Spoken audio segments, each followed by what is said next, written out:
नमस्कार, आप सुन रहे हैं सनातनी आवाज़ और मैं हूं आपके साथ तनु शर्मा। आप सबका सनातनी आवाज़ पर बहुत बहुत स्वागत है।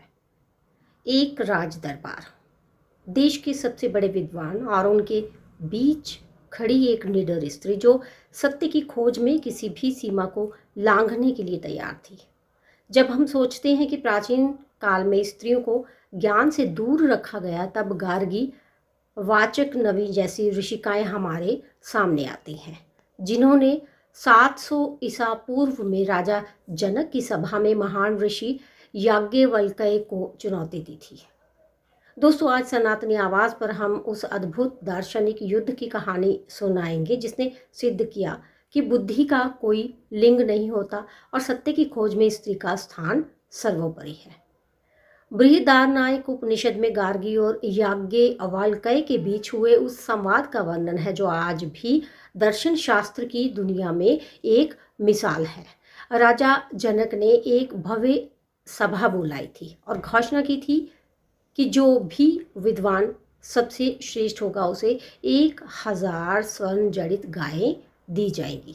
जब याज्ञवल्क्य ने अपनी श्रेष्ठता का दावा किया, तब गार्गी ने उनसे ऐसे प्रश्न पूछे जो ब्रह्मांड की उत्पत्ति और आत्मा के रहस्य से जुड़े थे।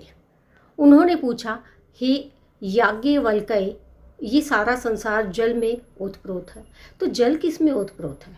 और ये सिलसिला तब तक चलता रहा जब तक कि वे ब्रह्मांड के अंतिम आधार अक्षर ब्रह्म तक नहीं पहुंच गई। गार्गी का साहस देखिए, उन्होंने एक बार नहीं बल्कि 2 बार याज्ञवल्क्य को चुनौती दी। उन्होंने कहा कि जैसे एक वीर योद्धा 2 घातक बाण लेकर रणभूमि में उतरता है, वैसे ही मैं आपसे 2 प्रश्न पूछूंगी। गार्गी ने जिस सूक्ष्मता से आकाश और काल के बारे में चर्चा की, उसे देखकर सभा में मौजूद सभी ऋषि स्तब्ध रह गए। अंत में उन्होंने याज्ञवल्क्य की विद्वता को स्वीकार किया और पूरी सभा को संबोधित करते हुए कहा कि याज्ञवल्क्य को कोई नहीं हरा सकता। ये उनके व्यक्तित्व की विशालता थी। वे न केवल तर्क में श्रेष्ठ थीं बल्कि सत्य को स्वीकार करने में भी उतनी ही विनम्र थी। गार्गी अवाचक नवी केवल एक नाम नहीं बल्कि भारत की उस गौरवशाली परंपरा का प्रतीक है जहां स्त्रियों को ब्रह्मवादिनी कहा जाता था। उन्होंने ये साबित किया कि वेद और उपनिषद केवल पुरुषों की संपत्ति नहीं है। दोस्तों, उनकी ये कहानी उन सभी के लिए जवाब है जो कहते हैं कि सनातन धर्म ने स्त्रियों को दबाया। गार्गी ने अपनी बुद्धि से उस कालखंड में अपना लोहा मनवाया जब पूरी दुनिया सभ्य होने की कोशिश कर रही थी। वे नारी शक्ति की वह मशाल है जो हजारों वर्षों से हमें ज्ञान की राह दिखा रही है। तो आज सनातनी आवाज़ का संकल्प है कि हम अपनी इन भूली बिसरी महान नायिकाओं की आवाज़ को हर घर तक पहुंचाएं।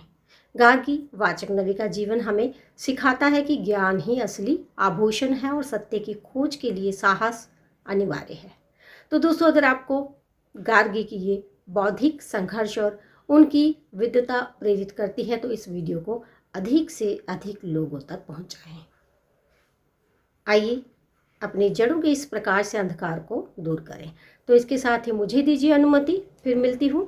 धन्यवाद।